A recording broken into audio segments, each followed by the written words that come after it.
Hey, I don't fuck with new niggas. I'm on some other shit. Ladies and gentlemen, the So What Morning Show is back in the building. It's August 18th, 2014. And we have another incredible show lined up for you. Guess what? The war doesn't stop. The information, the grind, the hustle. That's why we created this platform. Nobody's talking about what we're talking about in the way that we're doing it. So with that said, let's get right to the community empowerment. In front of me are juices put together by my homeboy. I'm very proud of him. He created his own company. He's a fitness trainer guru. His name is Hassan McCullough. Great guy. This is his immunity line. The name of his product is called We Juice, the French word O-U-I, We Juice. And you can go to wejuice.com and purchase your juices. All fresh, all organic, all raw, incredible. Right now I'm holding Cool Water, which is watermelon, ginger, and mint. And that's it. Notice there's no GMO and no extra nothingness on the back. This is his immunity line. And the brother is a cold cat, and I wanted to support him like that on the show. Again, support black dollars, support black businesses. This is how you create a social infrastructure where you could start buying the politicians and the police officers, and then they'll recognize you in the street and won't beat you or shoot you or kill you. So with that said, one of my guests are on the show today, and she has a great book. It's called The Coolest Quote Book Ever. It's written by Shareen Thor. Now, I don't know if she's related to Odin, but, you know, maybe Thor's little sister. But she has a great book. I want you to go to Amazon.com and purchase it. She'll be on right now. She's an activist, and she deals in teaching people how to rebel. And I think, according to our show today, this is going to be a very, very powerful topic, and she's going to weigh in very heavily. Also, real men don't play. Stop playing with real men. You gon' get hurt. Author Bobby Glanton Smith. Incredible brother. He's my surrogate uncle on the show. I appreciate all of his wisdom and knowledge.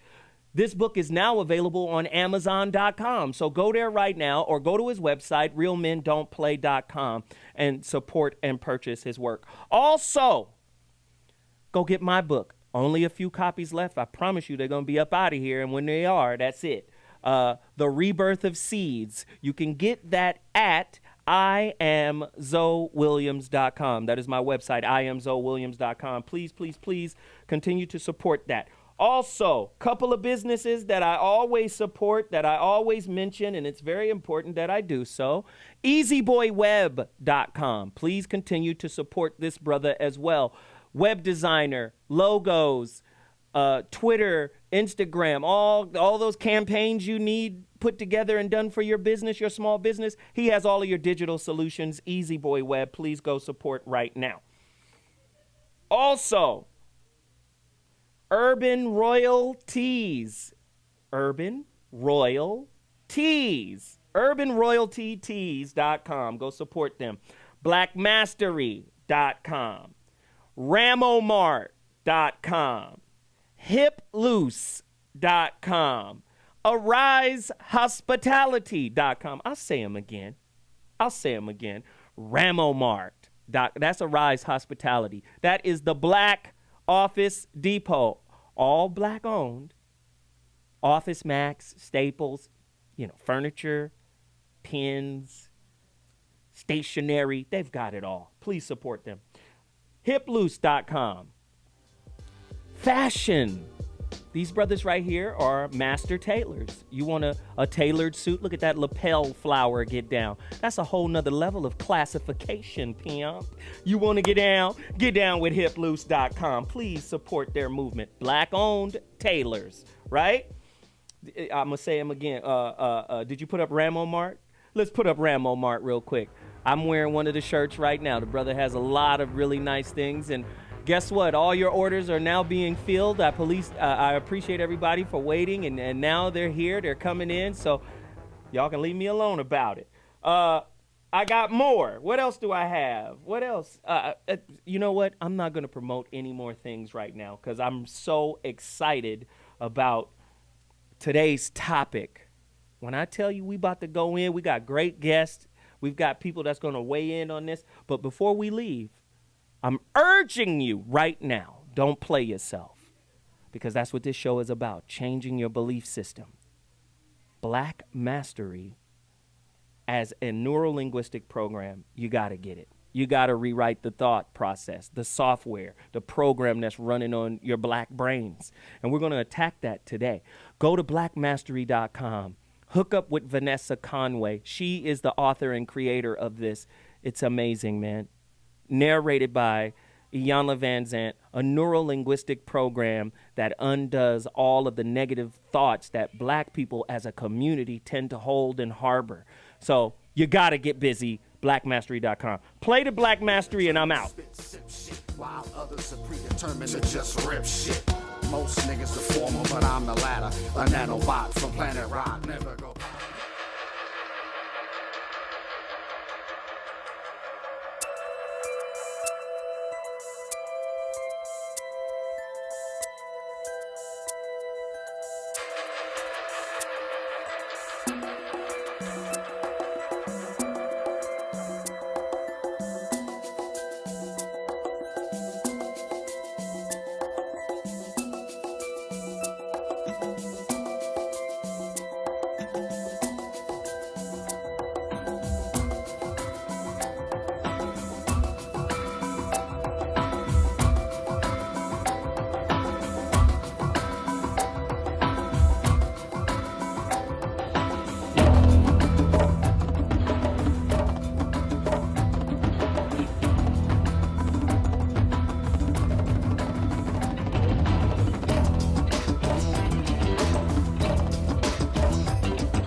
Evolution is revolution.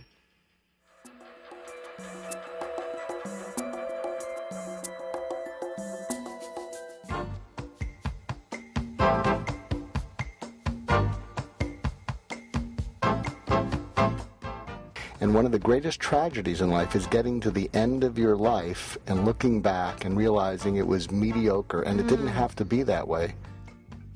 The number one reason is people are unwilling to listen and care about what's important to the other person. Well, what if you could be someone who dared to care about everybody in your life? When you're in love, smoke gets in your eyes. But when you're anxious, you talk more than you listen.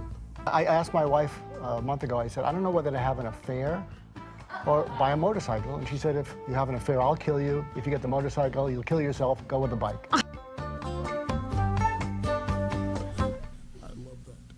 Okay, activism. So I want to get this chunk out, and then you can all throw me to the curb for being really unrealistic. You know, my mission in life, my personal mission, is fixing the world one conversation at a time. And I know activism needs to take place as a movement, but something I want to talk about is why is a white guy like me co-hosting a black radio show? And one of the things that I'm not a liar, but one of the things I can't stand is when I discover I've been lying to myself. So years ago, and this will be a little controversial, I worked with the prosecution in the O.J. Simpson trial. And when the not guilty verdict came in, I went over to one of my black friends and I said, I can't stand this. I can't stand the way the world is stacked against you. And then I realized that you probably have felt that for a while. And he looked me right in the eye and he said, I've never felt anything but that.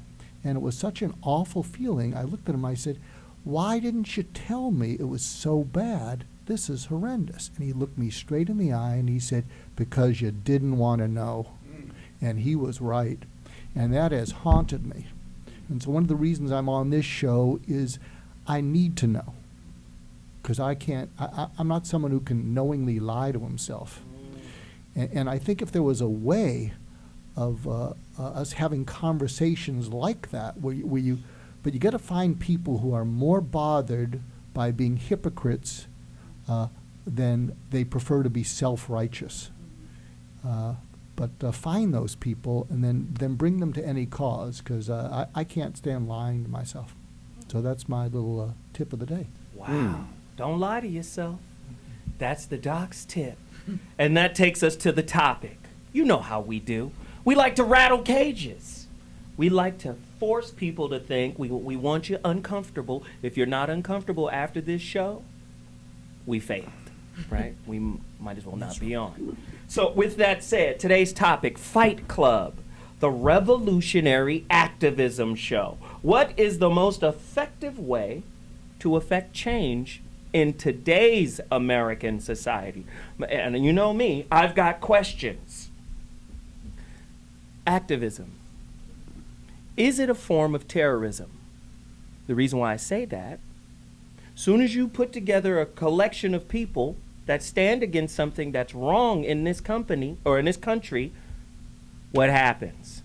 The riot police come out, and we're starting to see an over-militarization of police force all across the nation, right? And how do they normally deal with peaceful protesters, whether it's students, right? How many times have you seen students just get, maced in the face? We're trying to break this up. Well, they're just marching. When did marching become, a terrorist act? That's how they're dealing with people nowadays. I have questions. True or false? Right? This is going to be crazy. I can't. In today's post-9/11 era, are all forms of activism being seen as an act of homeland terrorism? What is a virtual sit-in? Do you think hacktivism is the new way to be an activist? You saw Anonymous. A lot of people are kind of funny style with Anonymous too. Why? Because the information that they're delivering seems to be not the truth or different than what the official statements are. Remember, they came out with a police officer in his name, but it wasn't the guy that Ferguson came out with. Is it all a ploy? I don't know. What form of activism is the best? Is it letter writing? Is it lobbying? Right? A lot of times you get a lot done if you're a lobbyist, right? What do we need to do in order for the American government to see its population as people? Very interesting questions. We have an august panel that will discuss said questions. Directly across me is one of the smartest, most wise men I've ever met. And so now he is my surrogate uncle. He's old, he's ornery. You thought it was you, huh? But he's intelligent. Bobby G, author of Real Men Don't Play. I swear to God he don't play. Welcome to the show, Bobby. Next guest. I don't even know what to say. Come on, Bobby. Come on. Well, I'm here to represent the Tea Party and Newt Gingrich and Rush Limbaugh today. That's who you here to? Okay. Yes, because the message just didn't seem to resonate with you people. You have no rights because you won't do the things to protect your rights. Bobby, thank you for that little soliloquy. We're going to move on now. Shareen Thor. Holla. She is an author. I highlighted her book, Thor, daughter of Odin. Exactly. Right? I am Thor's daughter. Yeah. I have a cold.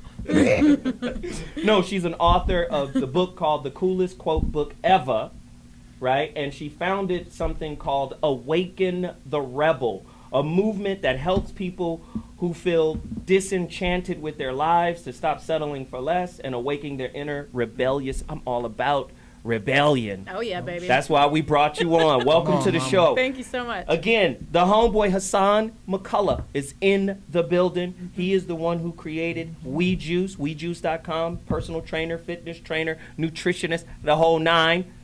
Oldie Locks, better known as Whitey Locks, is in the building right now. Dr. Mark Goulston, author of Just Listen and Real Influence. Yes, hold it up. That's right, because you didn't. I'm sorry. I've just been doing it for 2 years. I'm sorry. Jesus. We tokens got to mind ourselves. I'm sorry. Very disrespectful. Well, I'm glad And of course, the intellectual irritant, comedian extraordinaire, all around real cat, Geoff Brown in the building. What's up? How you feeling, player? And if you haven't recognized her yet, You know, as soon as I What? saw her, I started hopping on one leg. I don't get starstruck often, dude. Don't make me hop after you. Killed it. Ladies and gentlemen, I mean, if you don't know, you just don't know. I don't know where you've been. I mean, she's been all in the heat of the night. My mother, before she passed, she never missed Texas Walker, Ranger, Walker, Texas Ranger. and In the Heat of the In Night. the heat of the night. I'm not missing none of that. Virgil Tibbs. You understand? And as a young guy in Living Color, right? Come on, man. She's brilliant. I'm gonna get you, sucker. Oh my God. Destroyed it. Just destroyed it. Destroyed it. Legendary actress. We're gonna give her all the love she deserves. And also, she was a 4-term VP at SAG. Oh yeah, that's right. So she about her business now. Please understand. Without further ado, damn it, Anne Marie Johnson is in the building. All right. It's about to get nuts. Oh no! And then Corey Holcomb showed up. Is that Corey? Did he Jesus just stick his Christ, head it's down? gonna turn the corner real quick up in here this evening. There goes Let the me ask you neighborhood. all That's this right. question. Would police brutality and police malconduct be lessened, right, if the nation's police force and military were forced through this creation of a Mike Brown law, forced to wear police body cameras? No. Would it all change or no? I think they Here would- we go, Lisa. Okay. Let's go. Well, first of all, I'm biased because my father was LAPD.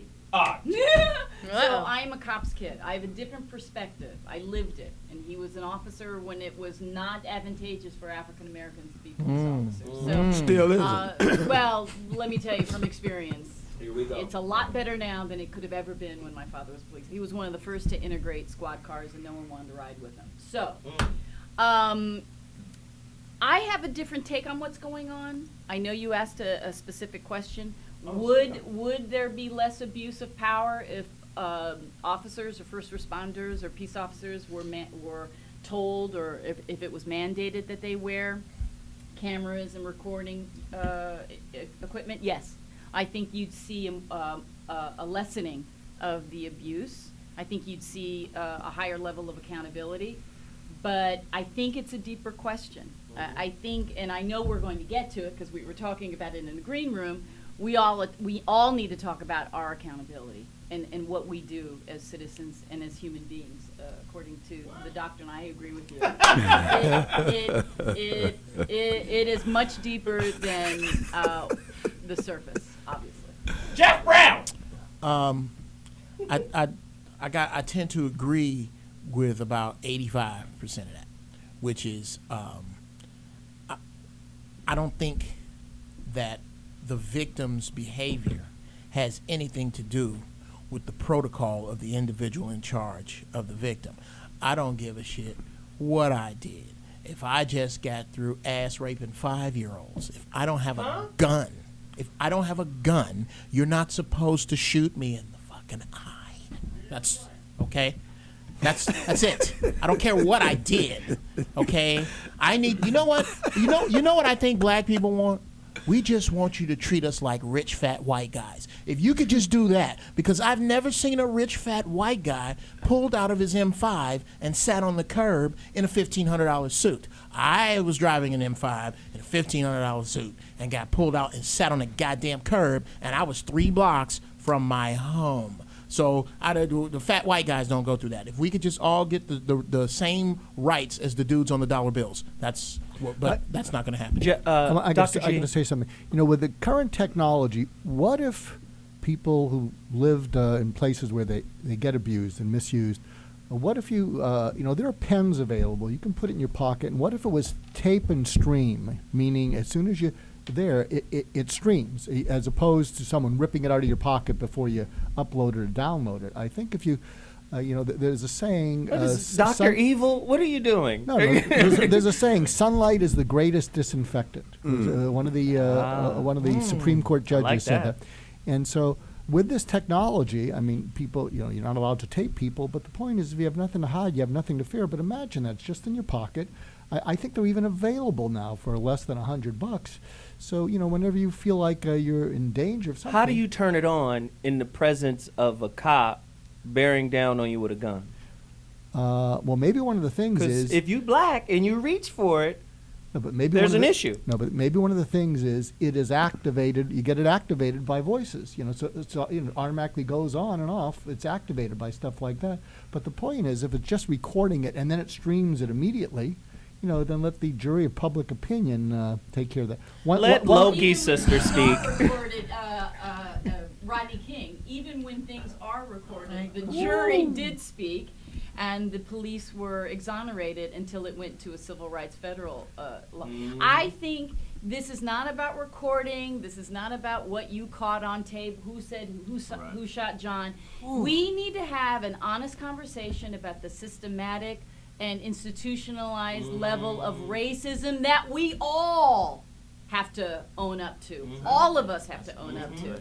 And this country still refuses to have an honest conversation. Even amongst African Americans, we don't have an honest conversation about racism. Well, let's ask that honest question. With 2 minutes, right. Let's ask that honest question then. Who's more responsible for the stereotypes? Because I believe police officers don't police people, they police stereotypes. We are responsible Right? for our stereotypes. Right? Should we not take some responsibility Yes. for the perpetuation of the stereotype? Yes. Go ahead, Geoff. I think stereotypes. While I'm talking. I'm sorry.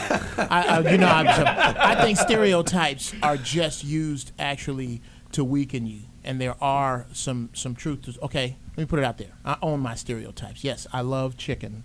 I love watermelon. I am And working, the seeds. Yes, I am working with the government right now to come up with a watermelon and chicken flavored smoothie with just the right amount of crack in it, so I'm never late, even if my fat white girlfriend won't help me jumpstart my Cadillac. I don't give a shit about how you look at me. It is not about that, okay? The honest conversation we want to have will never happen because it gets back to why Dr. King was really killed, which was for coming to get that money. This all gets back to that money. If we really start getting into this, and I have to start treating you like me, well, where's that slippery slope in? Because eventually it's going to get back to 40 acres and a mule, and I'm not giving you that shit. Right. So, yeah, that's that. Well, let's do conversation this. never happened. We're about to take a quick break, but before we go, what is the most effective form of activism today? Marching, social media, conventional media, i.e. radio, television, civil unrest, the court system? I think civil unrest is kind of cute right now. Right? Somebody holla at us. Kinda cute. 855-878-4652. We'll be back in a second. So what? I know it's more to life than getting high and drinking liquor. I know it's more to life than scheming and plotting.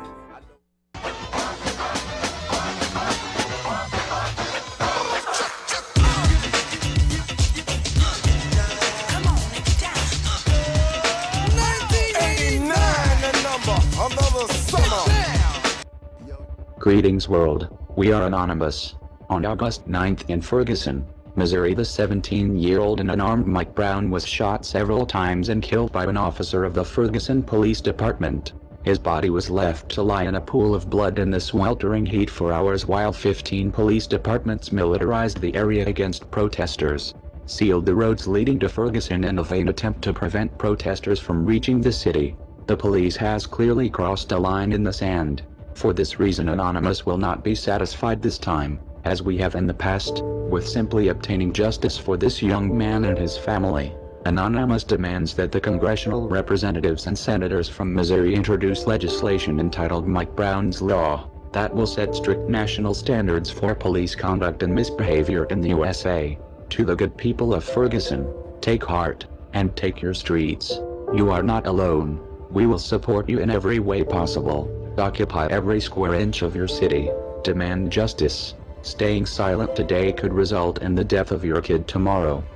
To the Ferguson Police Department and any other jurisdictions who are deployed to the protests, we are watching you very closely. If you abuse, harass, or harm in any way the protesters in Ferguson, we will take every web-based asset of your departments and governments offline. That is not a threat, it is a promise. Attacking the protesters will result in the release of personal information on every single member of the Ferguson Police Department, as well as any other jurisdiction that participates in the abuse of this state's own law. We will seize all your databases and emails pools and dump them on the internet. This is your first and last warning. I mean that shit, because these white folks see us as thugs. I don't care what y'all think. I don't care if you think you a lawyer, if you a man, if you an African American, if you whatever the fuck you think you are. We thugs and niggas to these motherfuckers. You know? And until we own some shit, I'ma call it like it is. How you gonna be a man and we starving? Go ahead. You know? And you can walk by 5 different houses, ain't a man in either one of them motherfuckers. How we gonna be a man? How we gonna be African Americans and we out here dying? We thugs and we niggas until we set this shit right. Trust me when I tell you that shit. Revolution wasn't televised in the 60s. Is it going to be televised in the 90s? Well, you know, the catchphrase, what that was all about, the revolution will not be televised, that was about the fact that the first change that takes place is in your mind. You have to change your mind before you change the way you live and the way you move. So when we said that the revolution will not be televised, we were saying that, like, that the thing that's going to change people is something that no one will ever be able to capture on film. It'll just be something that you see, and all of a sudden you realize, I'm on the wrong page. Or I'm on the right page, but I'm on the wrong note. And I've got to get in sync with everyone else to understand what's happening in this country. But I think that the black Americans have been the only real die-hard Americans here, because we're the only ones who've carried the process through the process. That everyone else has sort of like skipped stages. We're the ones who marched, we're the ones who carried the Bible, we're the ones who carried the flag, we're the ones who tried to go through the courts.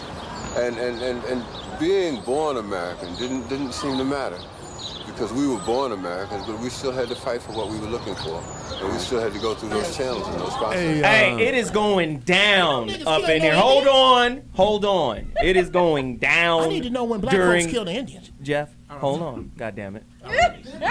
It is going down. Hey, it's going down right now. Everybody in here is heated over this conversation. Damn right. I don't think my sister next to me, Anne Marie Johnson, right? I don't think she really liked what Tupac had to say. And a lot about what was going on in here between Corey and Geoff. And she's saying it's that same old excuse black people is making. Could you please elaborate? It's not that I didn't like what Tupac was saying. It's just that we have to realize who killed Tupac. Who killed him? That's my question. Who killed Tupac? But you didn't say nothing. Who killed Tupac? Answer her question. It's just a simple question. I'll answer. I mean, I think it's apples and bowling balls, but I'll answer. The greasiest, dirtiest, angriest, ignorantest, blackest, filthy, big niggas in the world killed Tupac, and that has nothing to do with Mike Brown's eye with a bullet in it. We weren't talking about Mike Brown's eye with a bullet. What black people do to black people doesn't have a goddamn other than this. The definition of a sucker is anybody who respects something more than it respects itself. I will give you that. However, the fact that I don't respect myself, the fact that I don't keep my yard clean is not a license for you to burn my fucking house down. No one is saying that. That's what it sounds like. I can't tell you what it is. I can tell you what it looks like. When Bill Cosby tried to have an honest conversation about who we are in Which this Bill country. Cosby? Bill Cosby. But no. There's a 70s Bill Cosby. No, I'm talking about the Bill Cosby in the 21st century. Oh, you're talking about that one. Had tried to have an honest conversation about who we are as African Americans in this country and where our responsibilities may lie. He was vilified in 5 seconds. When are we going to have that conversation? I'll tell you when. Corey Holcomb, speak to it. Because the rest of the panel's scared as shit. This is the problem. In this country, there are black people who want to fit in to a system where nothing is built for you. They want to vote. They want to act like, oh, we have our chance. All we have to do is this. No, you don't have a chance. You were But do you brought here actually as, believe I'm that almost you don't done. have a chance? We were brought here as slaves. We built the country. Now they have no use for you. So shit like what happened to Mike Brown and all the rest of the shit around the country will continue until you rise up. Then they gonna slaughter everybody. So as long as you try to kiss ass to fit in, you never gonna fit in, no matter how light you are. You're not Caucasian. We're over 13% of the American population. Are you telling me that we don't fit in? Yes. Yeah, No. Yeah. Are you telling us we fit in prisons? Shareen, Bobby, and then Shareen. Thank you. I'm like freaking out over here. Well, go ahead. Okay, I will. Bobby is long-winded, so go ahead. Yeah. I'll follow you. I'll use my pregnant privilege right now. PP. All right, cool. So I want to respond to you because that's a really good point you brought up about Bill Cosby in the 70s. Because I've been researching a little bit, and I was watching the Bullet or Ballot speech by Malcolm X in 1964, and he brought up exactly what you're talking about, this idea of like what Gil was talking about. Everything needs to change in your mind first. Like, I'm a life coach. It's always about that personal development for me. So he's right. Everything needs to change in your mind first. That's not a new conversation that Bill Cosby brought up. It's freaking old. And Malcolm X is talking to thousands of people, literally calling them chumps, telling them, you let yourself get taken advantage. You need to take personal responsibility. You need to change the way your philosophy think, like the way you think, so that you can change your attitude, so that you can change your actions, and then get those good results. So that's not a new conversation, and he was not vilified with that conversation. They were like, round up applause. That's part of the Nation of Islam's You mean doctrine. 2 years ago when he did? No, she's talking about when Malcolm said No, that. I'm talking about the 21st century when Bill Cosby tried to have that conversation. He was vilified by the African American community. But the reason why he was vilified, let's keep it all in context. Let's keep it in context. The reason why he was vilified was A, his tone and his delivery. That's mostly what it was. Because he was speaking from a space of You condescension people. and Yeah. not inspiration. You people. Right? B, whenever you have the bootstrap conversation without the systemic racism, the infrastructure, it's almost like saying, regardless of all of that, regardless of everything that's in place, right, you still should be able to make it. Right. Get your shit together with my But foot when in you your go ass. in, Right. Get your shit together with my foot firmly in your ass. You should get comfortable wearing jeans that has a cutout asshole from my portal. foot. Right. So again, when you do that and you don't mention the situation and circumstances surrounding the young African American men. Like, it's just pull your bootstraps. Just get together. Come on, let's go, It's buddy. not that simple. It's not that simple. But again, that's why Bill Cosby was vilified. It was like, you people over there, y'all got a culture of ignorance, and it's like, wait a minute. Let's really get into this. If you go up to Stanford has a professor, right? He's a sociologist. He majors in something called stereotype threat. And he talks about how the testing, the scoring, all of that in the school systems are designed to keep the races separate.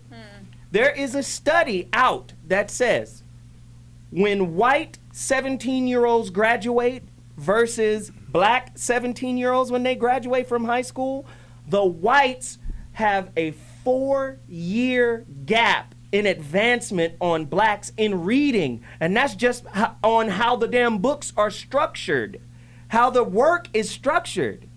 So stereotype threat, what does that mean?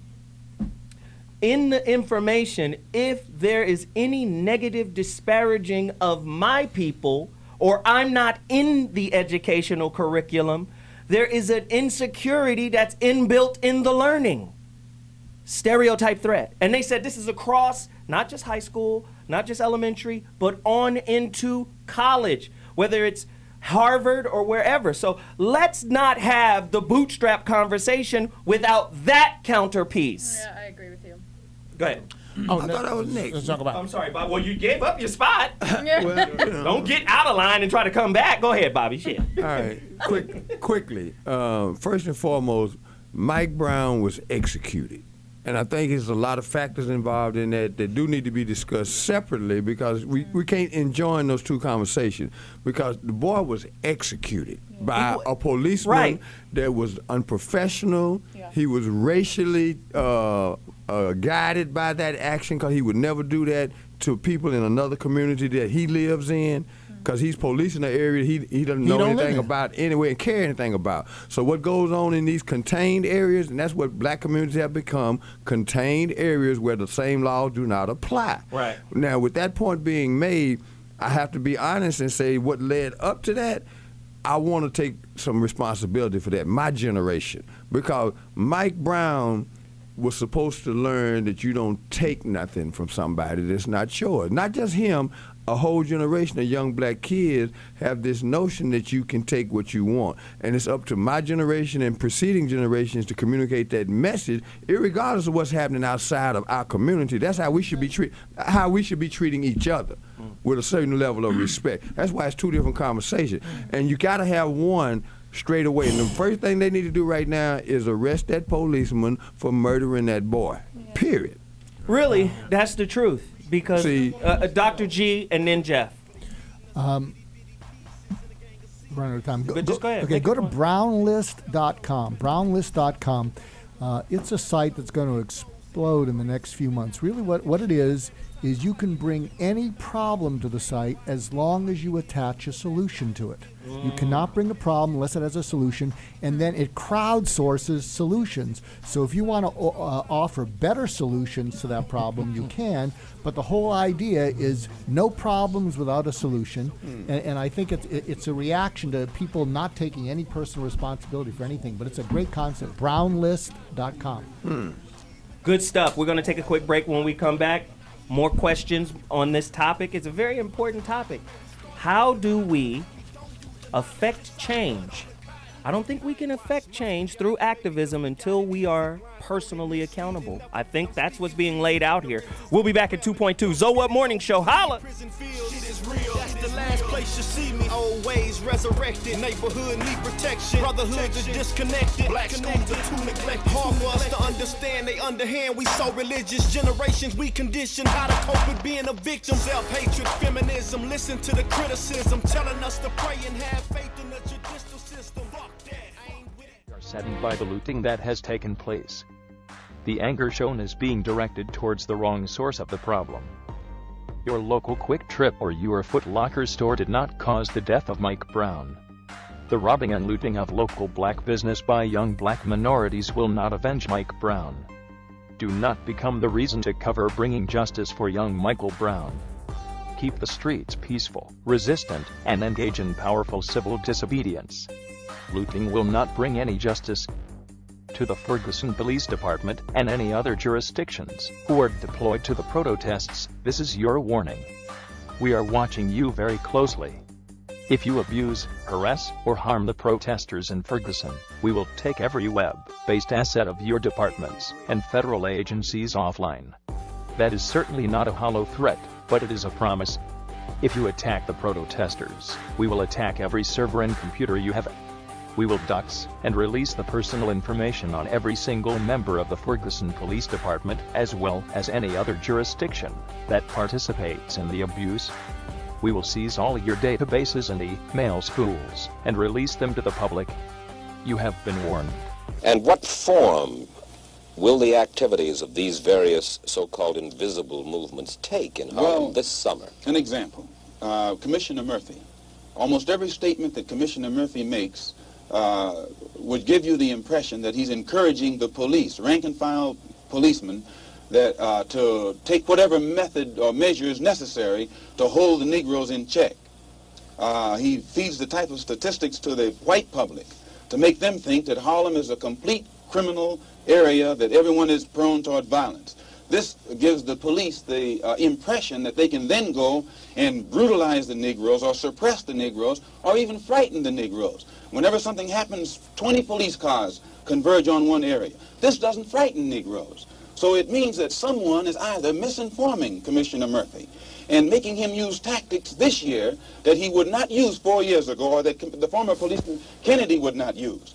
And this force that is so visible in the Harlem community creates a spirit of resentment in every Negro They think they're living in a police state, and they become hostile toward the policeman. They think that the policeman is there to be against them rather than to protect them. And these thoughts, these frustrations, these apprehensions automatically are sufficient to make these Negroes begin to form means and ways to protect themselves in case the police themselves get too far out of line. Think about paramilitary forces being used against American citizens. No, being used against black citizens. Tell me. Why y'all always covering something? Huh? Oh, I'm not covering anything, sir. I'm just asking the. And when they slapped them white reporters, that's when this changed. Not nothing we've done. Huh? When they slapped them white reporters, the president came on his vacation. He said, no. Huh? The governor came down here. Yes, sir. Then they sent somebody in that looked like them with a smile on his face. Huh? And they know they can treat us like that and get away from it because they do it all the time. Wow. Dr. G? Yeah, Dr. G has a question. I got an urgent question that only a white guy can ask. On my way to the restroom, I noticed that Dr. Phil is filming next door, and they have lots of boxes of donuts in the corridor. You think if a white guy stole one of them, I could get away with it? No. They wouldn't even know. Well, I think I could do that. Yeah, you could. Of course, they wouldn't even ask you about it. Oh, you're older Jewish gentleman in glasses. You look like a producer. Right. Hassan, you speak to us, Hassan. Okay. So, you guys know me as a juicer and stuff like that. I don't really create a lot of animosity, but I was raised Muslim. My father was in the Nation of Islam, so one thing I think about with everybody, black people are known as entertainers for everybody. We're not really known as inventors or people that really do stuff to inspire the world. We just entertain people, athletes, actors. That's what we're really known for. We're not known for anything else, even though we have done other stuff. Right. But we're not known for that. So, and the history is rich in us doing other stuff, but it's not highlighted. Right. So we're not important for doing all these other things, but entertaining people. So we're not that important for a lot of people. So you're saying there's just an overall low value placed on black people around the world. That's how we're perceived, and that's the truth. We're perceived like that. It shouldn't matter. If you're Shaq, you're an athlete, you're cool. But if you're trying to that's a good point. Make a company, they won't put you on TV. It's not the same. You don't do business, Negro. This is entrepreneur talk right here. You just buy from businesses. Can you take off from the free throw line? But it shouldn't matter. It shouldn't matter. It shouldn't matter to us. No. It should matter to us. And that's all I'm talking about. It shouldn't matter to us. That's all I'm talking about. It shouldn't matter. I don't care how you view me. I don't care how you see me or what you think of me. It's what I think of myself. The problem is there are a lot of black people that do care. They want to be accepted by their master, and they will not stop until their master pats them on the head and said, "You know what? You're just like me." Their whole life is set up to try and fit in a system that's not going to let them fit in. And Anne-Marie doesn't agree. He brings up a good point, though. I'm just going to jump on. He brings up a good point, and it kind of is piggybacking off of what you were saying earlier. Of Thank you, sexy pregnant girl. No problem, boo. I got you. You can't really address this idea because I think Malcolm X and all of us are right. You have to change your mind first, all that good stuff, personal revolution before you can make any kind of real change. And I think you brought up a really poignant point earlier, which is the systemization of racism, the sort of subpar quality that is given in educational systems and everything that's kind of up against them as it is. And you bring up a really interesting point of general, like the forgive me, I am pregnant and hormones make you slow. But you're a little dull today. Blame it on the baby. Yeah. What's the guy's excuse? Right. Well,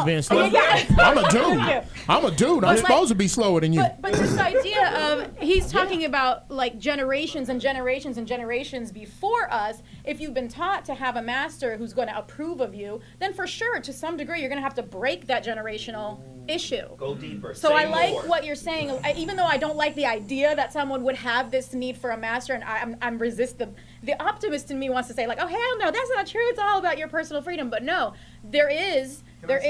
Go. Do you have? Yeah, go for it. All you have to do is watch how black people conduct themselves around white people, and then you know everything you need to know about that black person. When you see them around white people, watch how they act. Hi, Those are the ones how that are wanna you? fit in. Hey. How's everything?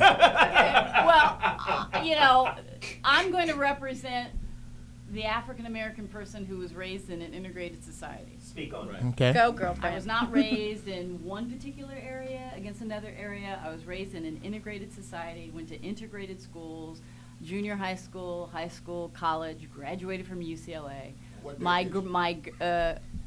My great aunt was the first African American woman to graduate from UCLA when the original campus was at the LACC campus. Wow. So History. I probably know more about African American history than my color Would dictate.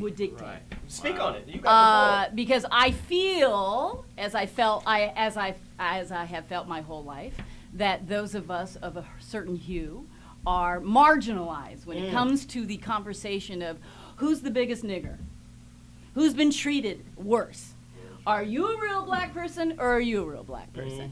So I come from a unique perspective in this room, but not a unique perspective in society. No, not really. Not really. sister. Let her finish her point, though. I will. You but don't think I- I'm coming from a unique No, perspective not at all. in this Not- room? not at all. You got to let her finish, though. Let her finish, but not at all. No. I want you to tell me I'll how tell I'm you not why. coming from a unique perspective in this There's room. nothing unique about. Word your shit. No, it ain't no game because the reason you look the way that you look has everything to do with this conversation because 1/10 of a We piece know of that. We No, know then that. you got We to- know then that. Don't give me that. I'm talking about my unique No, experience. You gonna let him finish? But I didn't even You get gonna let him finish? Okay, go ahead. Finish. All right. Wait. What is my? Hold on. What does it my? I'm the room cop. All right. Hold up.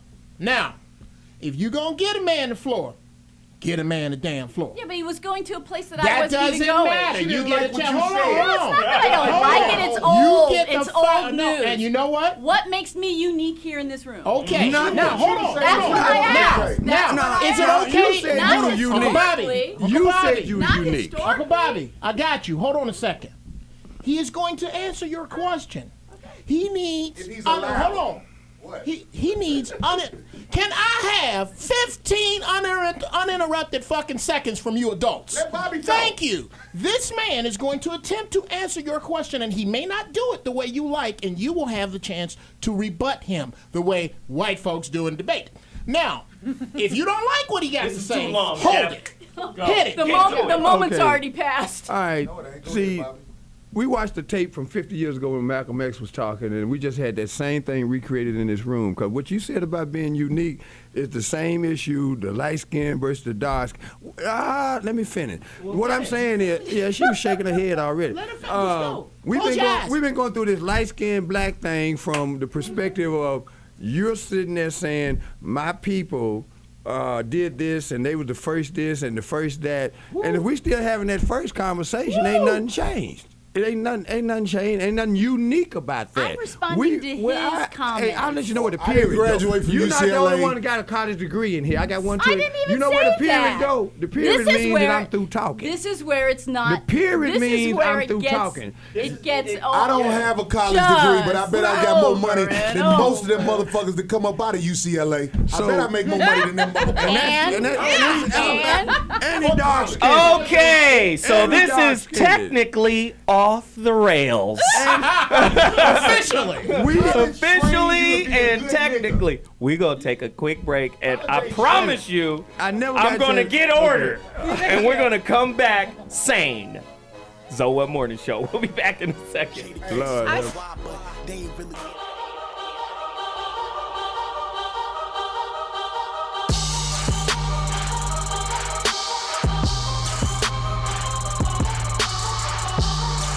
Oh my God, how he has a rap career is beyond me. I don't get it. And he takes his shirt off. Oh my God, he looks like 50 pounds of chewed Tootsie Rolls with his. All right. Now, you are in white fashion. You know white boys always leave the house like they finna help somebody move. Resist and defend the horrible hoes. There are some horrible people. And what you need to do is start policing your own.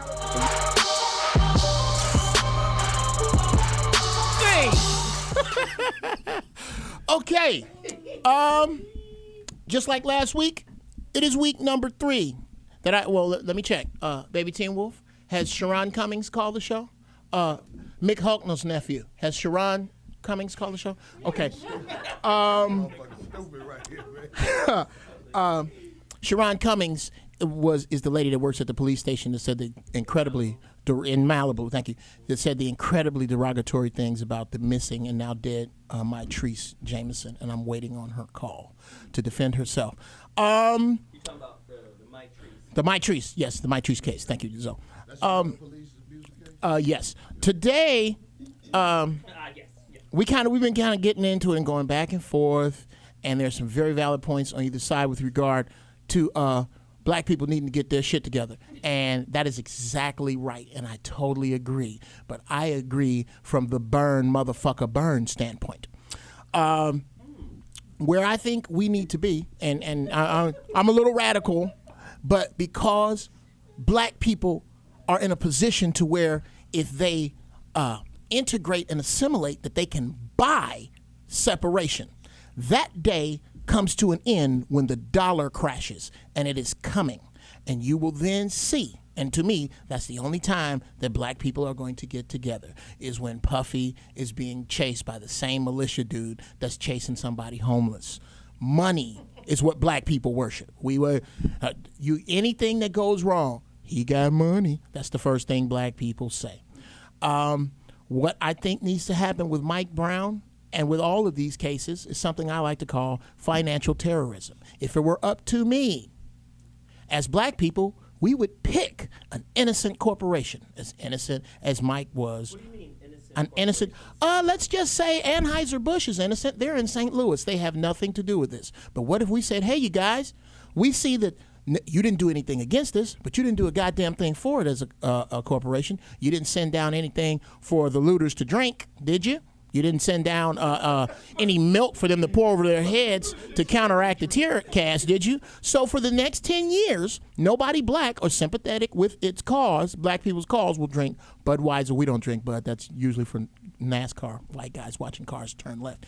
They drink a lot of that. We don't really drink that, but Bud Light, anything you bottle, we're not drinking for 10 years. And we got this big board that we just spin and throw a dart at. And whatever corporation we hit, that's the one we make suffer. And until we figure out that the only thing that an aggressor respects is either equal or greater aggression. Take that from a dude that got beat up by bullies on the south side of Chicago in the 70s. That's the truth. Until we figure that out, that no one gives a fuck about your rights. They don't give a fuck about your children. They really don't give a fuck about your money. They don't want your money. Anytime you got to force somebody to take your fucking money, they don't care about your money. What they care about, what they are concerned with, is your money as a whole. And as a whole, black folks make a whole bunch of money, and we need to start making a whole bunch of motherfuckers suffer. Yeah. I mean, that's the intellectual rant, Geoff Brown. Thank you for that. Thank you.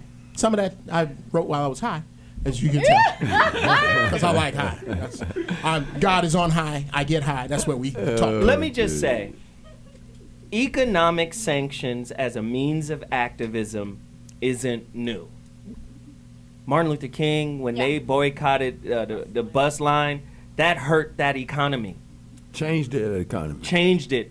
I mean, that's a powerful means of affecting change in a society that refuses to change. But listen, when you look at the buying power of African Americans, we talk about this a lot. In 2015, it's projected to be $1.1 trillion. That's the income of nations, right? But we don't act like nations. We are a nation of individuals. That's a bucket with a hole in it. Exactly, and we're very stratified within our community. And I think what Corey and what my man Bobby is talking about, and Geoff too, to a degree, What we have to do is find a way to get the stratifications within our community to kind of weld themselves together with a common cause and purpose. Now, that's going to require strategy. Now, I agree with your economic terrorism, but guess what? It can't be random. It has to be corporations that directly affect us. I disagree with that. Has to be. I disagree with that. Go ahead. Hey, but look, back in the day, somebody like Martin Luther King could do something like that because of their because of who they were. The rep they have made people follow them. They don't have anybody like that now. They got rid of niggas like that to be seen on television and everything because Barack Obama. What about Al Sharpton and Jesse Jackson? He got a job at CNN. They hustlers. Barack Obama and Puffy fuck dudes. So I'm just saying, we don't have nobody. We don't have nobody that everybody look up to. Hey, when it come out, when I saw Barack Obama hanging out with Jamie Foxx, I knew he was fucking nigga. Oh my God! You heard it here, ladies and gentlemen. And I didn't see it. This was not Geoff Brown. It's my boy. It's my ace, Corey Holcomb. When I saw Barack Obama hanging out with Jamie Foxx, I say that nigga. Oh, hanging out. I thought you said making out. Did anybody else hear making out? I thought I heard making out. Hey, listen, I got one. Bobby. You mentioned in one of your questions, what are some of the solutions, concept. So a brother named Wendell Stimley got a company called Black IPO, and he called me the other day from Atlanta, and he said, Bobby, what we have to do is put a drop. Oh, I'm dropping it like an anvil because the brother made a very important point, and you can take it or leave it.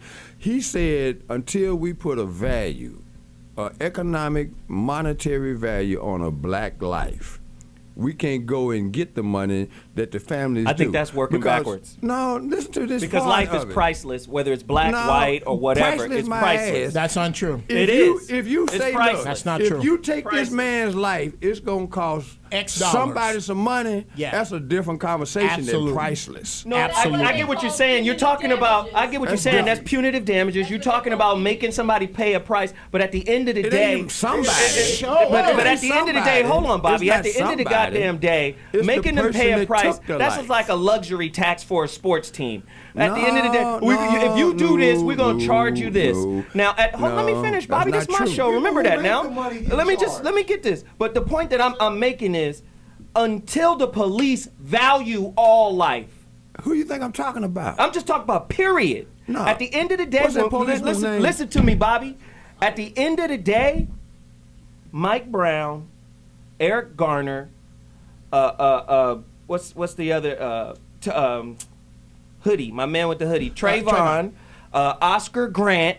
I could keep naming cats. We could keep naming cats. At the end of the day, the reason why they can kill, listen to this, was part of the final thought, but fuck it. The reason why they can kill us without a second thought, and it comes across as they don't value our lives, is because ultimately we don't value our lives. Woo. Ultimately, black people don't value each other. So now we live in a society. Listen, tell me I'm wrong. Yes. Tell me I'm wrong. We don't value each other in this community. There is more enmity. There has never been a value assessed to a black life. Period. From us. That's what I'm worth saying. Something.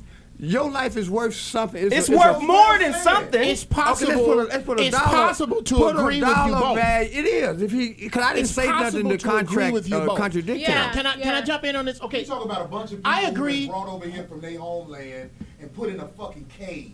And you talking about we don't love each other. If you do any race the way you've done black people, because we weren't born here like that. Our ancestors were brought in boats and all that shit. All the stuff people want to forget. They just want to talk about what's happening. Those are excuses. Right. Those mean nothing. Right. You think so? The fact that you've been cut from your history means absolutely nothing. Caucasian people started going broke. Caucasian people started going broke in the 30s and they was jumping off buildings.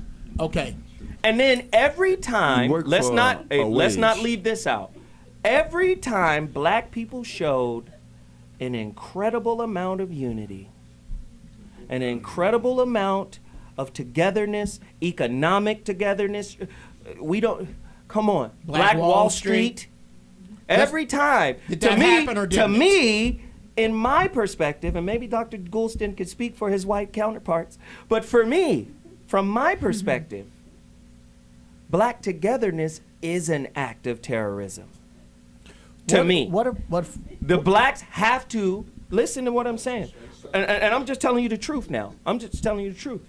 Blacks in America, since 1865, the Emancipation Proclamation, since that went down, they've been trying to get us to integrate and assimilate into the society in a way that is comfortable for them.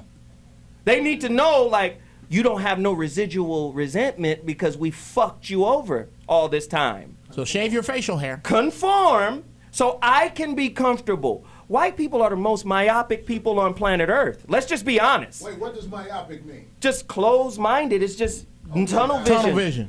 Right?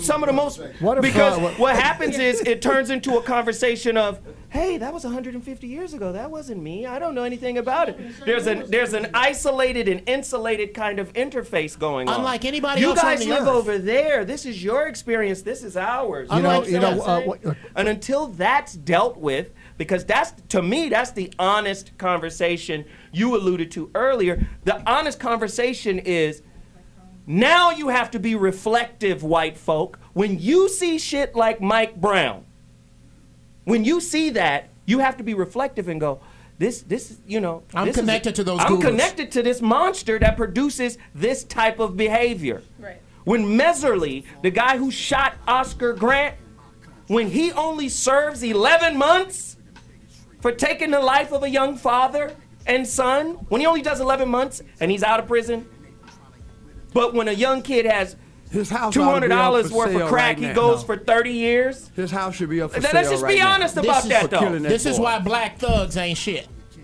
I'm saying monetize the What's that loss mean? of a black life. You know, Don't cut. Okay. so Oh, listen, we got to wrap. We'll be right back. Commercial. We're going to come back. Madoff. Crazy. Tell you what that means. We've experienced the American night. Cultureless, hopeless, heartless, so I start shit. Selling dope on my mama apartment. America.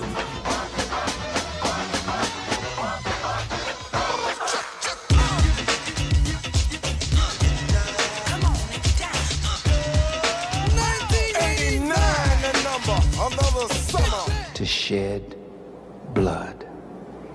In the book of Revelations, he is called the blood shedder. He has no reason to shed it, he just loves it. Well, I have all these trophies on my wall. Look, see? What did the animal do to you? You can't eat it, but you kill it? Just to be killing for sport? When you run out of animals, you run into niggas? The zone against students who had a far better formal education than he. I'm saying you talking about me about some draft, and all of you white boys are breaking your neck to get to Switzerland and Canada and London. I'm not gonna help nobody get something my Negroes don't have. If I'm gonna die, I'll die now, right here fighting you. If I'm gonna die, you my enemy. My enemies are white people, not Viet Congs or Chinese or Japanese. You my opposer when I want freedom. You my opposer when I want justice. You my opposer when I want equality. You won't even stand up for me in America for my religious beliefs, and you want me to go somewhere and fight, but you won't even stand up for me here at home. You reach in slowly. Right. Take it out. Get your license. Right. Name, rank, and serial number. You give it to her. We have reason to suspect that you've been involved in a rape in Central Park. We have reason to believe that you so-and-so, and such and such. Don't you start talking. That's right. That's right. That's right. You don't say nothing. That's right. Because when he reads you Miranda, is that what they call it? Yes, sir. You had a right to remain silent, buddy. Anything you say might be held against you in the court of law. That cracker. And anything you don't say might be held against you. So you know anything you say is going to be held against you. You don't say no information on nothing. Where you coming from? Sir, am I under arrest? Wow. 3 very powerful speakers. Listen, that last one, of course, very dynamic brother. Brother Khalid. Khalid Muhammad, man. He was saying, that last little piece, he was explaining that this is how young black men should interface with police, right? And he was simply saying, your ID serves as your rank and file, and you don't give them no more information other than that, unless you're being arrested or something. He was saying you have to deal with the police as if you're a soldier behind enemy lines. And that's why he called the ID, the identification card, your rank and file. You give them your name and your rank and file. And if you haven't done anything, you stick to the laws of the land, which is if you're not going to arrest me, I get to move on. You get, give me my. But again, Corey mentioned this. Corey mentioned this too before. You guys, this is what a lot of people are starting to see now. We're American. We're free. No. What you thought was freedom is now starting to be, it's been being recontextualized since 9/11. So you got to remember that Constitution stuff, a lot of these people are speaking, we're Americans and we're, things done changed. Dr. G? I got to say something, because some of what we talked about is white guys and white people focused on, they have a certain financial myopia. And so in the white business community, they're always talking about quarterly results. They're not talking about what a company actually does. We're going to get quarterly results. So something that could start today, and if it's, hurting the innocent, so they'll get a taste of it. If every black person starting today refused to go to a Walmart for a quarter, to a Walmart. Now, Walmart might say, well, we're more innocent than other people. We love you, niggers. We've got your favorite crackers. No, but if Walmart said, well, they're far more evil companies than us, well, then, a lot of black people can say there's far more evil people than us. But I think if for one quarter, black people did not go to Walmart. Power. Because, Walmart down. No, but what would happen is it would get every... They'd have to unionize. They'd have to stop raping the people in China. Well, the key, but the key thing, buy American-only products. It would ripple effect like a mug. The key thing is it would be a focused effort, and it would gain attention. And I think blacks would say, "Wow, this really had an effect," because the eyes. We got juice. Because the eyes of the world. We got juice. Because Walmart, I think Walmart's the biggest company in the world. So it's the dollar. That's a great point. Who would what? Hey, Corey Holcomb just made a great point. He said, "Who would set that up?" I said, "Who would set that up?" That's a good idea, John. Everybody who's allowed, underline the word allowed. Everybody who's allowed to be in the public eye has passed the we approve of this nigga check. Every nigga on TV. When I watch CNN, that's true. I am but so wait a minute. embarrassed. Hold on. Okay, Hold name on. 3. Everybody. I'm confused. All of Jesus's people. Hold on. Jesus people. Hold on. Okay, then I can talk. No, you Jesus people too. No, not really. You were saved when you was young. I know. Now then I listen. learned- Hold then on. I learned how to read. We have a special guest that has called in. They're on Skype. The brother's name, he's on the phone. His name is Jamar Darren. He works in media and in law and is the founder of, I don't know if I like the way this website sounds. Maybe we need to go there. He's a brother. LookToTheCookie.org. Now, I don't know if this is a... Look to the cookie. Yeah, I don't know what that is. A progressive pop culture news site. He's going to come in. He's an activist.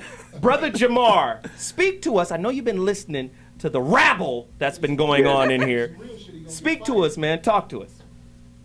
Hey, how you doing? It is Jamar Duran. I guess I'll tell you a little bit about the site very quickly. The look to the cookie portion specifically. That is a Seinfeld reference. I don't know if you know the episode about the eating the black and white cookie. Yes. Are you there? Yeah, we're listening. Okay. About eating the black and white cookie and racial harmony and all that sort of thing. At the time when I started the website, I was dating a white woman, and that was it was kind of a joke of our relationship, so it was a play on that. Like, the two of us were in law school, we were all about activism and racial issues and gender issues, and that's where the name came from. Of course, I'm no longer with her, but I kept the name, and that's just the beginning of the site. What happened? Well, speak to us about what we've been talking about regarding activism, especially as it pertains to the latest black, dead, young teenager or just black male that's been killed by police. Speak to us about activism and how we can do something that is strategic, that is constructive, and more importantly, that is effective with regards to what's going on in America today. That is a really powerful question. It's something I deal with and think about a lot. That's kind of what I've been dealing with for the last few years. And the effective part is interesting, and also just getting people to do anything. I am, I guess, basically the start of the millennial generation, and I've had a lot of, I don't want to say fights, but just kind of a back and forth about should we be marching, should we be sitting in boycotting, should we be on our phones, be on Twitter. A lot of people feel like that's kind of passive activism. But actually, I do feel like the social media reaches a lot of people. It is what we do. If I go to dinner, all 20 of us are looking at our phones and our tablets the whole time.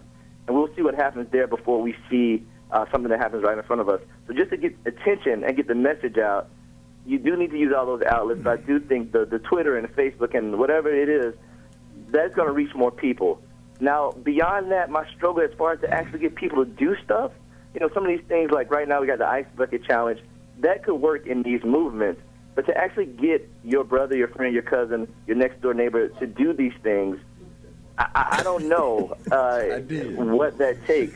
I do think that overall, if I have the time to go on, the problem is, and I'm sure other people have said this, is that America, all of us, not just white, not cops, black, we don't really value black life. We don't get it. We don't see us as equals. And when I say we, I don't necessarily mean me or you.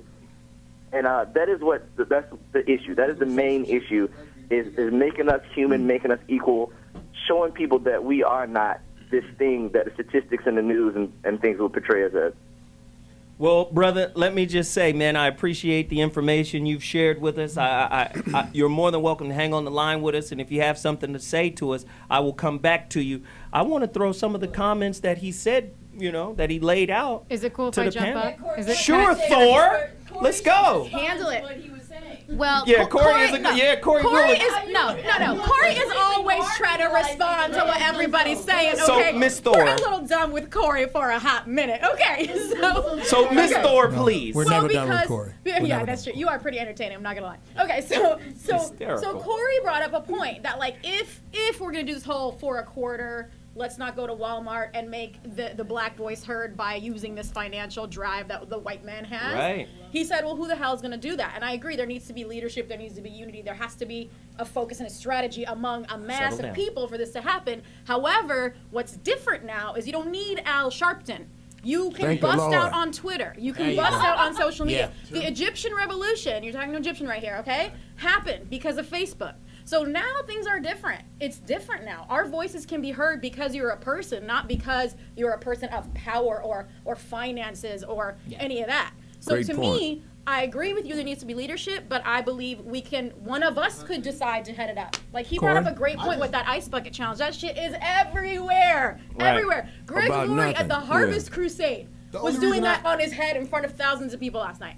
Are you kidding? I'm listening to Kiss FM and freaking, what's his face? The host is like, I'm gonna do the Ice Bucket Challenge. I'm gonna nominate you, Alan Kay. It's easier to pour a bucket over your head of ice than it is to say, I can't shop at Walmart. I don't want to shop at Walmart, but I'm only making $16,000 a year. So what? It's easy for us to Seriously, say. no. I When it just- comes the to reason So you're I- saying there's lazy activists out No, there? but they can go to Target. They can go to are you kidding Costco. me? We just pointed Excuse out me, one may I? single thing. May I? The reason I said guys Okay, like maybe Barack not. Obama And I've and never shopped Puffy, in Walmart, nor will I ever. Good for you. Because they're union busters. These women promised they would not do any cross-talking during the breaks. These are They're the- liars. That's it. man. Go ahead, Geoff. we learned from Corey. Okay, these are women. You talking about promises women make in conversation? Are you serious? Go ahead, Geoff. You're not married, are you? Okay. I don't disagree with Corey often, but I do now, and I'm kind of on your side. I also disagree. That's because you paid for, nigga. Go ahead, Geoff. That's why I shaved my mustache today. Who's the Jewish leader? Show of hands if anybody knows the one Jew that the rest of the Jews wait to get Mark's down with. face says, "Don't say Jewish in that tone." That's hilarious. Who's a Japanese leader? Who's a Japanese leader? Right. Okay, who's a Chinese leader other than maybe Jackie Chan or Bruce Lee? Show of hands. Who's the there isn't You one. done pissed everybody. Why? Because they are connected to their history on a get down that says when this happens, So you're saying their happens. community is the leader? Yes. You don't fuck with one Jew. I It's fuck with that. impossible. It is impossible to fuck with one Jew. It's impossible to fuck with one Mexican. You can't. You're fucking with them all. All of them. It's easy to fuck with one. Can you just say messing with them? No, I like fuck. Okay. You can't. We can't get together enough to go. You know what? There go them niggas from 88. Pow, pow, pow, pow, pow, pow. That's what I was trying to say. What I was trying to say is the television has basically found a way to make every black man who has something to say one Aggressive, who won't be on negative, television. yeah. Simple as that. He will not be seen. So the leaders that we know about or the people we look up to are people, that's why I said Barack Obama and Puffy. They were put there on purpose because they are the weak. But I feel Bobby, Yeah. and then Hassan. Okay, quickly. And then we're going to break. The good news is these new platforms have superseded traditional modes of communication. yeah. Right. Young people don't even watch the news. Yeah, that's Okay. true. Today? No. One day I made a tweet.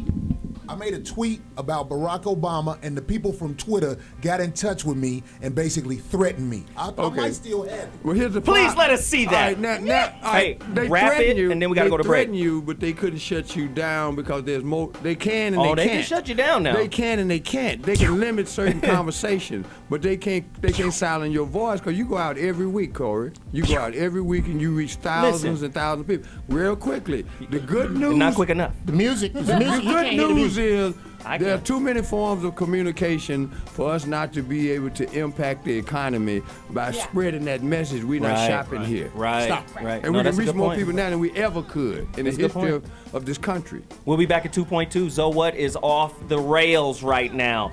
God damn it, activism!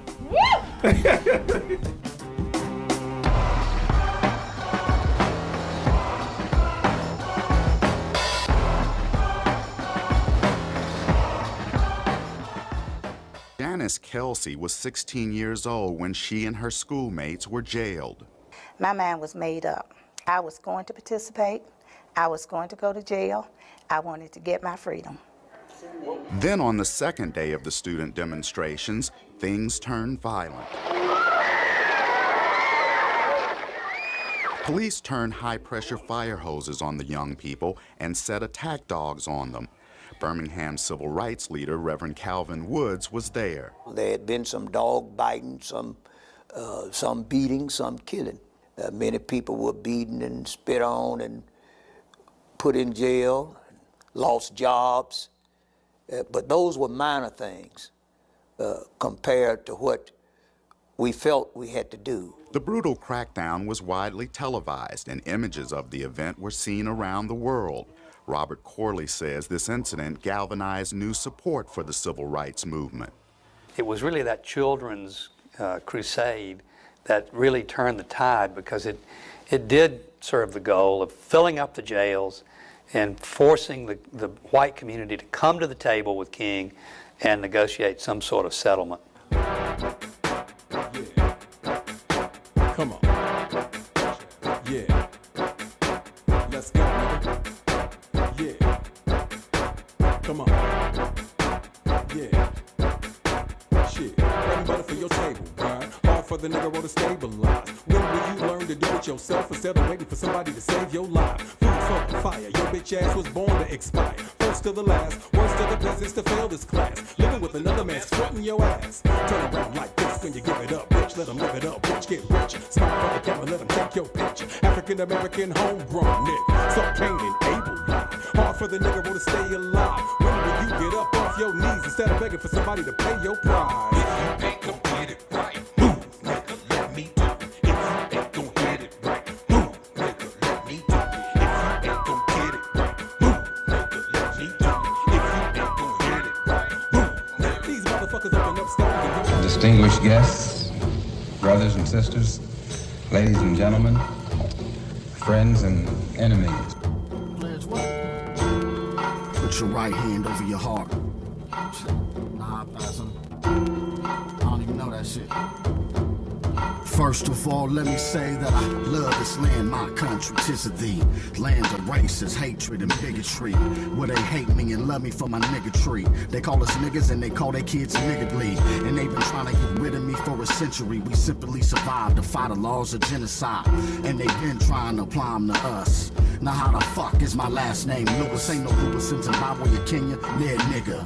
Just beautiful black brothers and sisters. And from my pain, they still profit today. Some of the biggest banks like B of A own slaves, man. America the beautiful. We don't see any American dream. We've experienced the American nightmare. I'm cultureless, hopeless, heartless, so I start shit. Selling dope on my mama apartment. America the beautiful. If you go to jail, so what? If you're black, you were born in jail. The teachers, police, and judge call me a nigga while they kids bump my shit and act like witnesses. Yeah, shoot a nigga don't get no time, but shoot a dog is front page headlines. The ones be the nigga senseless get a pension, but the homie can't get out of jail cause what he pensioned.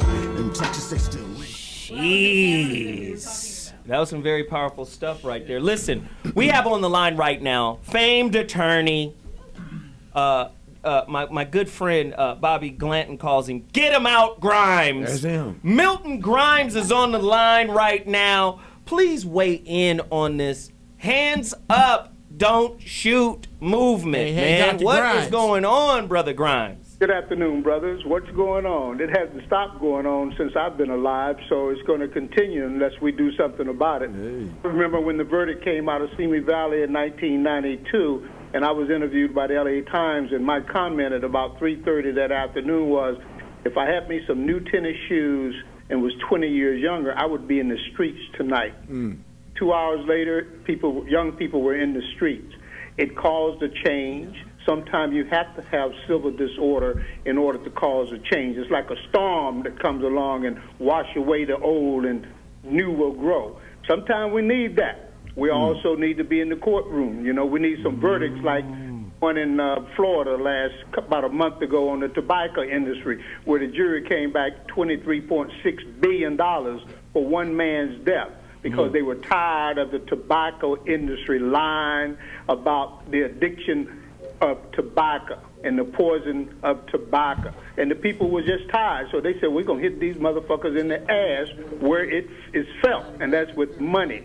Until we do something in the courtrooms, in the streets, or wherever else we have, the boardroom is not going to change what they do to young black people, whether your hands are up or hands are down. And that includes men and women, as you saw a couple of weeks ago when the Highway Patrol beat the hell out of this sister. Yeah. They don't care what sex you are.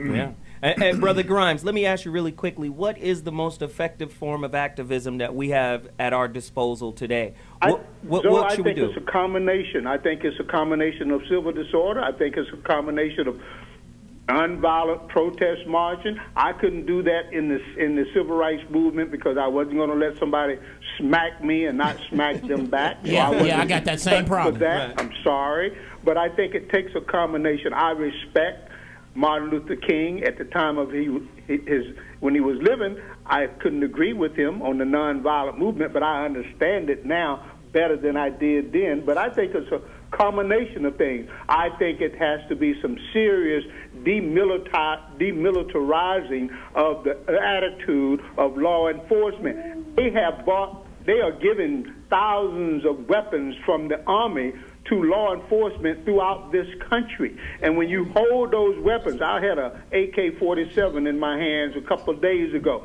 You feel like the Terminator. You feel like I will kick your ass when you hold a weapon that heavy and that powerful in your hand. And that's what some of these guys have in the civil streets today. It's not on a battlefield, but when you hold those kinds of weapons, you want to use them. You want to kill somebody or kick somebody's ass. So I think it's a need to fully demilitarize the attitude of police, do some serious training with them on how to deal with conflict with people other than through force. And no, I'm not going to teach my son to bow down to nobody, including the police. Man, Brother Grimes, Absolutely. let me just say, I so appreciate you taking time out, because he was in court. He got to go back to court. I so appreciate you taking time out, sharing that information. It changed the game for us today. And we'll be seeing you soon, right? Okay, bro. Anytime, man. All right, brother. Thank you again. All right, y'all. Get him out. Get him out, Grimes. Get him out, Grimes, ladies and gentlemen. And again, he says something that's powerful. Don't you recognize that this is a battle of ideas? The black highway patrol chief that they put in charge of talking to the cats, Johnson, right? Ron Johnson. Do you know how he addressed those people? He addressed them as one of them. Like, he's us, right? He's family. But he also addressed it from a police perspective that dealt strictly with stereotypes. He used his own son. He said, I have a son. As to say, that could have been my boy. Yeah. He explained. He has tattoos, and he wears his hat to the side. So I got to go have that conversation with my boy. Why? Because as police officers, they're trained to see the stereotype. Trayvon Martin was a stereotype. A hoodie is a stereotype. If he's wearing a hoodie, he's a hood. So Will Smith puts on a hoodie, and the Miami Heat put on hoodies, and all kind of white people put on hoodies to say no. So when Grimes is saying we have to demilitarize the mindset of the police, that's getting into social stereotypes. All black men are whatever, quote unquote, right? Black while driving, remember that? All of these things are still in place, and they're systemic with regards to how we interface. We're interfacing with ideas, not people. Go ahead. I think we all disagree to some degree on how that demilitarizing should take place. I hear the word boycott. I hear the word sanction, and those don't quite get to where I'm going. I'm saying punish and cripple. Let's take the Clippers, for example. I think it was horrible. I think black people dropped the ball yet again. Another ball dropped. Yet again, Yeah. when they forced the NBA to take sanctions and make this dude sell his company. Never should have happened. What should have happened is that black players should have said, once my contract is out, none of us will play for or against the Clippers. Ever. Ever. We're going to watch your games on purpose. And when you go to commercial, every one of those products, black people who are, and people of other colors sympathetic with this cause. But this goes back to Corey's point. This goes back to Corey's point. Corey's point is niggas just want to fit in and just live a nice little comfortable life. I didn't say that. But that's what it is. Most niggas, What I was trying to say. No, I didn't, weirdo. Look, what I said was, there are the people who are put on the television, the people who are put out there for the public to see are the people that want to conform. Because if you're not willing to conform, you can't be on television or a movie or something like that. So that's what I'm saying. The people that are willing to speak up and say something are not being heard. Yeah, but that's what I mean. Let me just so let's stay on that point. Yeah, so let's do that. So the people who are put on television or in some type We of said people Yeah, all the people. All right, all the people. let's just use movies. All right, use it. Let's do So Will Smith. Okay, boom, you got a movie. it. Bust this out. Then how would you characterize Let me say this. tens of thousands of African Americans who are the second largest ticket buyers in America for going to see a Will Smith film? And we gonna answer that. You gonna answer that on the break. When we come back. Dude, we out of time. That's what I'm telling you. God damn it. Put some headphones on, Corey.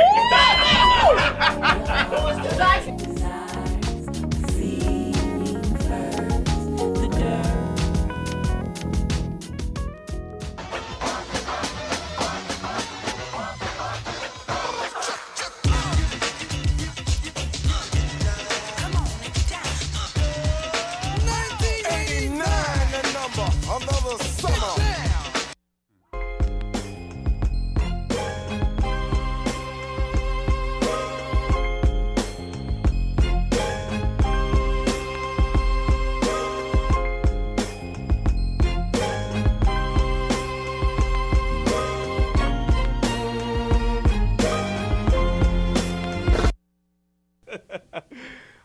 Oh, damn. V for Vendetta, niggas. Corey had a quick question. I just wanted to make sure people know what I'm saying. What was that question you asked?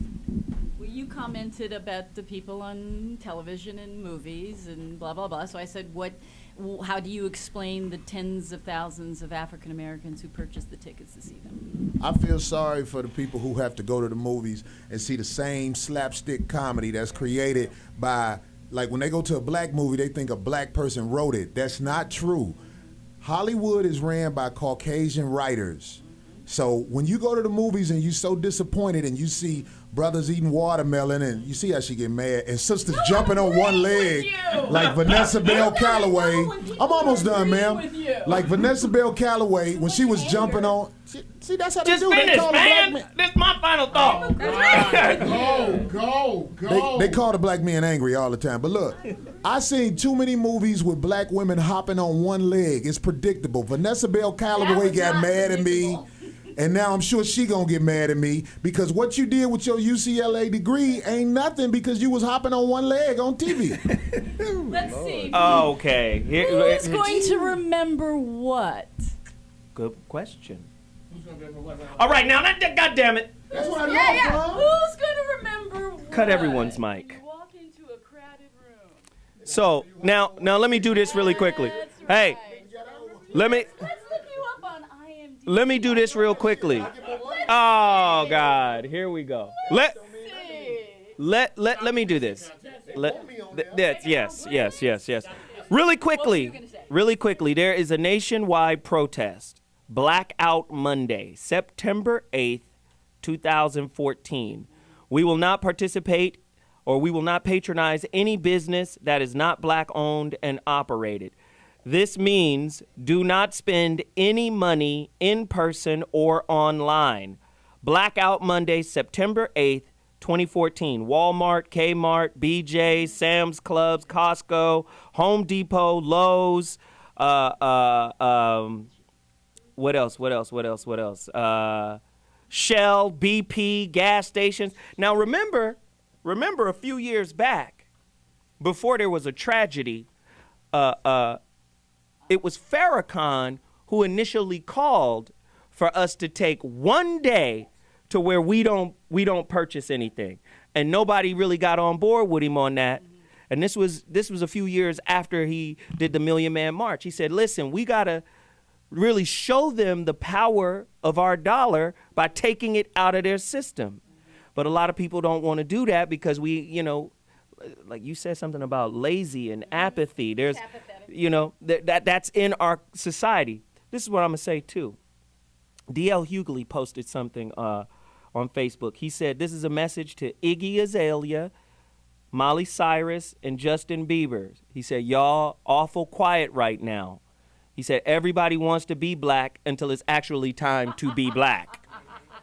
So I acknowledge that. We actually are the farm system for creativity for the entertainment industry, and everybody gets to be like us until it's really time to live and walk in our shoes. So that was a great point on that. To Obama, are you really your brother's keeper? Because he signed the Your Brother's Keeper Act. And to speak to what Corey and Bobby and Geoff and all of the brothers in here speak on a lot, they ask us to be a certain way. They want a certain type of Negro, male, without dealing with our underlying issues. They want us to shape up, pull up by the bootstraps, get right, and get in alignment with a system that really doesn't value us. It's unfair to ask us to integrate into a system that has no value for us. That's unfair. That's wrong. Because men, if we're really men, like Bobby writes, real men don't play. If we real men, we're going to notice that you don't give two shakes of a fat rat's ass about us, and we're going to resist. Now, our woman may not, because she likes her high heels and her job and her freedom and her education. She likes that, and she don't mind playing the game that they have. But what happens is that ultimate pressure comes back to us in her demands of us.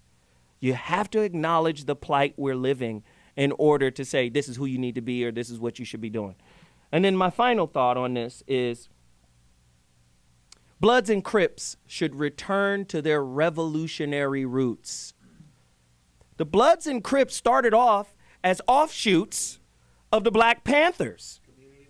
Community resistance and progress is what a Crip means, right? And the Bloodstones, and you should return to your revolutionary roots and go back. Like Grimes said, civil disobedience, but it has to be strategic, right? It can't be looting and burning shit down. It has to be strategic. Can you imagine if every African American in America lined up and said, we're about to just descend on Los Angeles? The police force ain't big enough to deal with us. They not big enough to deal with us. Everybody in America said, we meeting in Los Angeles. We want questions answered. And we just mashed. Now that's like the Egyptian scene that we just showed, right? The people in Egypt rose up and changed that system. Now maybe they placated them a little bit and gave them a little bit of what they wanted and still put them in a different kind of situation that's basically the same. But we've got to do something. We can't just sit back and be idle. And my final thought, the most radical thing black people can do is make self-respect and the respect of each other our religion. That is the greatest activist motion we can do. We got to stop doing business with the devil, expecting the devil to hold up to the terms of the agreement. He's a devil as long as he's taking advantage of you and your family. Now, if it's really fair, he'll put all of his cards on the table and he'll have both hands out in pure sight and clear sight. But if he's not doing that, we got to stop doing business with him. So again, thank you, Corey, for all of the stuff you mentioned, and it's real. That degree don't matter when it's a police state. Your so-called class don't matter when they pulling you over because you look like a particular stereotype. It don't matter. And we're starting to see that. The alderman in Ferguson was pulled over and arrested. That's a city councilman and fined $38,000. What happened to his degree? What happened to all of his loftiness? It all goes to the side when they pick you out of the crowd because you look like the rest of us. It all goes bad that way. I'm Zoe Williams. That's my final thought. Man, this was fun. Let me go around the table really quickly. Bobby Glanton Smith, where did they get the book? Don't Play Amazon, on my website, realmendon'tplay.com. Let's monetize the madness. Monetize the madness. Shareen Thor, little sister of Thor and Loki. That's right. Just check me out at awakentherebel.com and I'll help you rebel. My man, Hassan. Speak to us, man. We Juice, OUIjuice.com. Check me out. Get some of my products. We got all kind of cleanses, six-pack, energy, detox, immunity. Improve your health, people. Yeah, clean your ass. Dr. G. MarkGoulston.com, MarkGoulston.com. Geoff Brown. Go to iTunes, get Geoff Brown's Wrong Ass Shit. You was wrong today. You was wrong a lot today. Yeah, and my ringtone. And of course, none other than legendary comedian Corey Holcomb, Black Jesus. As long as we under the leadership of Caucasian people, the nightmare continues. Wow. Where are you performing now? Yeah, they showing up. And of course, Anne-Marie Johnson. Where can they find you, love? Well, this has certainly been an experience. At AMJ Loves LA. There it is. Ladies and gentlemen, So What Mornings. We'll be back next week with another heater. Holla!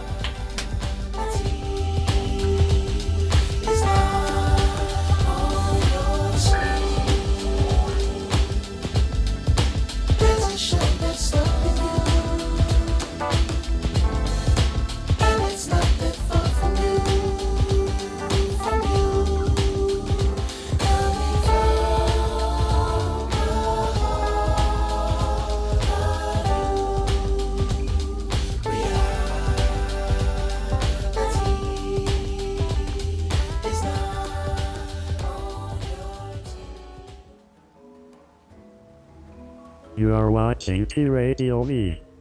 Radio and TV.